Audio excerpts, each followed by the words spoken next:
All right, guys. Don, a big assignment going over to Perth, West Coast. Well, do you think it would send a bit of a statement or signal something about where the team's at if you can beat the Eagles in Perth? As you said, a fantastic challenge for us this week. Pleasing part is we're coming in with some good form under our belt. I think the last 3 weeks we've got back to playing some of the football we were playing early in the year, so comes at a good time and the guys are really looking forward to it. You know them inside now. Has their game changed much, or is it still very similar to the team that made it to the grand final last year? I think the game will have changed. Your game's always evolving, and I've noticed some subtle changes in the way they're playing this year from, say, when I was there last year. So it's the game's always changing, and I'm sure they've changed with some of their plans and strategy and things. So another good test. Does it give you a little bit more confidence going over there though, having worked so closely with them for so many years? Yes and no. I think the reality is the game's played by the players on the ground, and we're developing it the way we want to play. And we're seeing some of that, and as I said, from last week, the carrying the load that our guys had in terms of the contribution has been really positive, and the way we want to play will adjust as we do every week for the opposition, and so we respect we're playing a high quality opposition at home, but that's a great challenge. It's one that we're really excited about.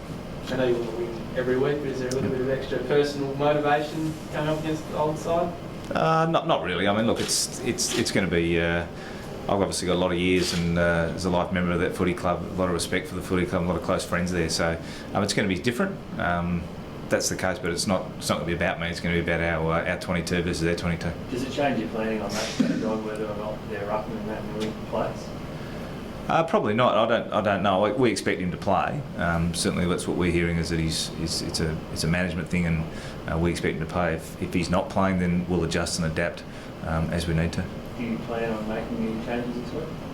Well, that's a good point. Obviously, the side performed really well last week. We've got a number of guys who are pressing for selection and some good form. So we've got match committee tomorrow. We've got training tonight. So we'll see how the guys pull up from the game on the weekend, making sure we take over a fresh side ready to go. What are you hoping to do with Matt Crouch? Is he expected to play this weekend? As I said, we've got match committee tomorrow. We've sort of got to weigh up the side based on availability first, form, and then what's going to be the best balanced side to take on West Coast. When was the call made on Scott Thompson last week? When was the call? It was made Saturday for Matt to come in and play. Did you expect Scott to put his hand up for selection this week? Yeah. Look, it was an issue with Scott whereby, from just a load viewpoint, it was a chance to give him a spell, and so he's very much available and ready for selection. Do you expect perhaps another spell later in the year? Is that sort of something you play week by week? Yeah, we'll monitor how he's travelling, and those discussions will be ongoing. But it's not like we're going to put a circle on certain dates and say, this date, that date. We'll just see how he's going and see how his body's travelling, as we will do with a lot of our players, whether they're older players or younger players. I think the game's now, the 22 weeks and the season with the one bye and the way the game's played, I think you're going to find more clubs starting to look at how they're managing their players, and certainly clubs are already doing it. And that's a bit of the player and his physiological makeup, as well as the load he's carried. So we're going to be assessing that in the second half of the year. So I think it's going to become not so much regular for us, but I think you're going to see a fair bit more of it throughout the industry. Is he a type of player that automatically comes back in? Has he earned enough credits and he's a quality that he slots straight back into the side? Yeah, well, once again, I'm not going to go through match committee here, but his form, prior to last week, had been very good. So look, we'd expect he'll be up for selection. Yeah. What sort of game are you expecting? I mean, you guys, the highest scorers in the comp, and the Eagles are so potent, but do you think it'll be a shootout? I don't really know. It's always hard to predict what the game's going to provide. Obviously both sides have got some scoring potential. Both sides are strong around the contest, and so it's going to be a good battle. I don't know what the game will open up, but I expect at some stage it'll open up and some of the ball movement come into play. We'll obviously be trying to restrict theirs, but we'll be trying to get ours going. Don, I think I've been told by the stats that you guys lead the competition for goals out the back and then within 15 metres. Is that done by design, or is that a byproduct of what you're trying to do further up the ground? Or? I think it's probably a byproduct of what we do up the ground.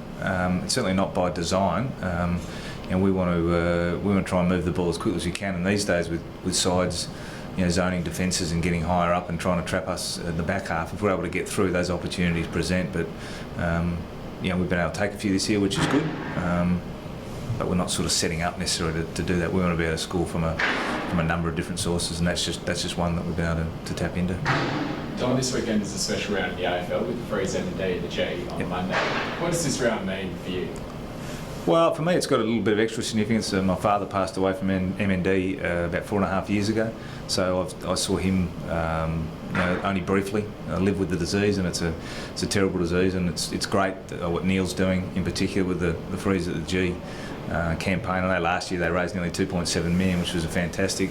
There's no cure at this point, so I'm fully supportive. We've obviously got the beanies. Our guys will be wearing those tonight at training in the warm up in support of the cause, and it's great. It's great with Neil. Obviously, his story has been told and is going on, but it's great to see him really thriving and surviving with MND, which is wonderful. Having spent time with Neil at West Coast, you would have struck up a bit of a friendship with him as well, I suppose. Yeah, well, Neil was there for his last year at West Coast. Was my first year, and he's a tremendous, ripping bloke. If you know Neil Danaher, he's always a laugh, a smile, and he's tackled the disease with the sort of energy you'd expect he would, and to throw his weight behind that and raise that sort of level of funds is a credit to him and his family, and it's really easy to get behind someone like that and support him in this cause. Is it nice to see the way that the AFL community can help the whole of Australia come together to fight something?